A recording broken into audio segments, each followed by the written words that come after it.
Have twin flames reached their last life on Earth, especially those who make it to union? Well, the answer is no. But I do get where you're coming from. I used to be the same. You know, it's like one of those things you pick up, and usually people who are into the spiritual stuff, they come from a hard background, because usually it is self-help. You know, you have some inner shadows, trauma, however you want to call it, and you're trying to heal and ascend, and you do find ways to deal with it, cope with it. And maybe you've always been a little bit alienated. Often maybe you were born into families where you didn't feel that welcome. You have been the odd one out, and that of course can evoke that feeling like, I don't belong here, you know, the star seeds. This earth is not my home. It's so hard to be here. I don't really want to be here. Thank God this is my last life on this earth. But all of that just means that there is a lot of unhealed stuff that still needs to be addressed. Because this earth, this life, it is not meant to be that hard. And once you realize that you are a powerful manifester, that you are a spark of the divine that came here to experience itself, to grow, and to really enjoy this life. And once you realize that you have a lot of control over how your life plays out, once you cleared the old assumptions, then you will understand that this is basically paradise. Paradise is not somewhere else. It is not some distant planet. It is right here once you have paradise in here, because then it will get pushed out. More and more physicists believe that we do live in a simulation, in a hologram, and what is real is not what we call reality, what we were taught was reality, but what is real is our, I want to say imagination, but basically our consciousness. And everything else is just the reflection. Once you realize that, again, you can create your heaven on earth, and this is why we're here.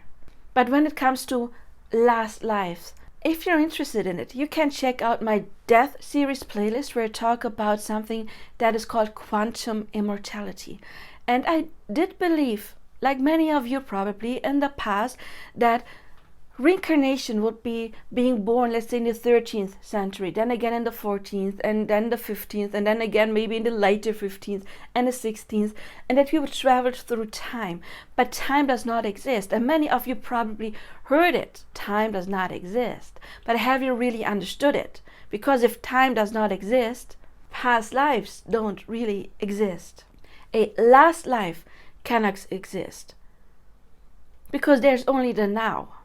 And the now you create with your thoughts is creating your future. However, yes, we always say we create when we manifest. It is not that we create. The universe already created every possible outcome. And when I was doing research about reincarnation and quantum immortality, I learned that reincarnation is, as I said, not shifting through different times, but reliving the same life over and over again.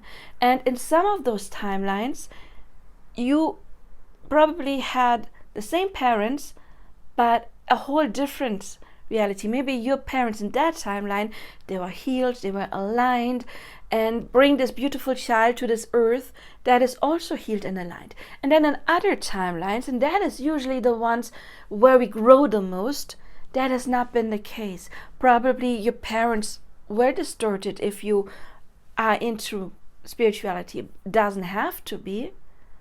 And also, this is not about blame, because the universe created every possible outcome. So reincarnation is basically quantum immortality, living through the same life over and over and over again. Even right now, maybe today, you've already made a decision. And it may have been something tiny, like you went to the bakery and you couldn't decide, did you want a croissant or did you want, I don't know, the pretzel? As soon as there is a decision, there is two realities that already exist, because time is an illusion. If time is an illusion, it means it already has been created, right? So both possibilities have been created, the one where you pick the croissant and the one where you pick the pretzel. And you have the illusion of making that decision.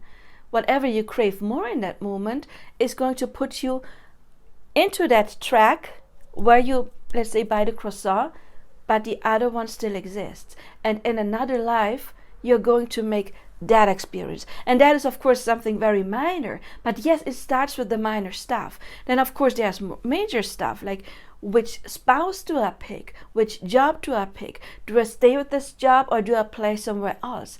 All of those decisions meant the universe split. Or remember that one time where you were walking over the street and a car nearly hit you, and you were thinking, oh my God, that could have gone wrong. And another timeline, it did go wrong. So it is basically this eternal wheel of living the same life over and over and over again. But the more you grow, the more you ascend, of course, the easier it gets. I said earlier that when we die, we go back in time, but not always to the time to when we were born. And again, check out my Death Series playlist if you're interested in this topic, because maybe a choice was made 5 years ago. And then for some of you, you may jump back in time when you die to that moment and then consciously go the other way. What I'm trying to say, there is not like this last life on earth, because time is an illusion. There is not. I die and then I go on. Of course, your higher self is always on the other side. So when we meditate, we can also, since everything is an illusion, time is an illusion, part of you always has been on the other side, making that experience from the other side, the other viewpoint, and we can connect to that. But the problem is, once you feel that there is this heaviness within you and the last life, and I'm so sick of this earth and I don't belong here, and earth is such a harsh place, that means there's still a lot of stuff not cleared, not healed, that would prevent you from living your best life. Fortunately, there are techniques to clear that stuff, like the revision technique. I do have a video on that. Ho'oponopono, I do have videos on that.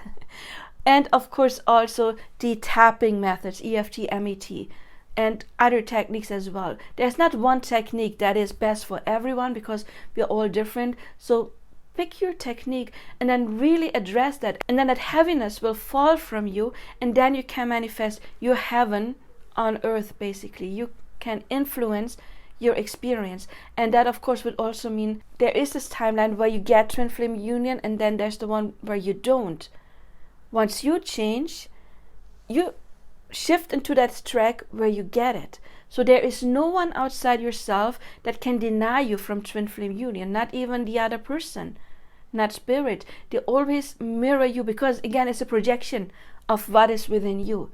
It's a 3D hologram, and more physicists, scientists are backing it up right now. I mean, spiritual teachers, the really good ones, they have talked about that for a long time ago. I think basically all the way back to Plato, the ancient Greek philosopher. They use different terms, of course. So please drop any limiting beliefs like, this is my last life here, because that still shows that there's resistance within you, and resistance will create more resistance. So look at the stuff, the things you like about this earth, the things that are good in your life, or what you want to experience, and then learn more about manifesting to consciously create it. Because as soon as you desire something, you can only have the desire because it already is created in another timeline, and you can access it. Because you're not fixed. Once you change within yourself, the hologram, of course, has to change. Just like a real mirror. Once you change in your physique, change your hair color, the mirror will have to show it instantly. Of course, when we manifest, there is a short time delay. It is not as instant as the mirror, even though the mirror is not completely instantly either. I mean, I'm not a physicist, but it does take, nanoseconds or less from your face to the reflection, and then that back into your pupils, right? I mean, it seems like it is instantly for us, but it is not completely instant. Anyway, I hope this explained it a little bit. I hope you understood what I was talking about. If you did, then please like, comment, share. I am available for personal coaching. I have been coaching people on their soul journeys for almost 20 years now, so I have a lot of experience. Please check out my other content. And if you really want to grow, please check out my new channel. It's brand new. Janine Nicole, Robotic Affirmations and Subliminal. You will find a link in the description box below, because there you will find a lot of, as it says, robotic affirmation and subliminal to reprogram your subconscious mind. And once that is done, the reflection will have to change. And I do have a twin flame union robotic affirmation and subliminal there, so you can check it out.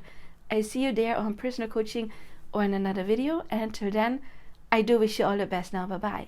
If you want to book your own custom-made affirmation or subliminal, you will find my contact information in the description box below.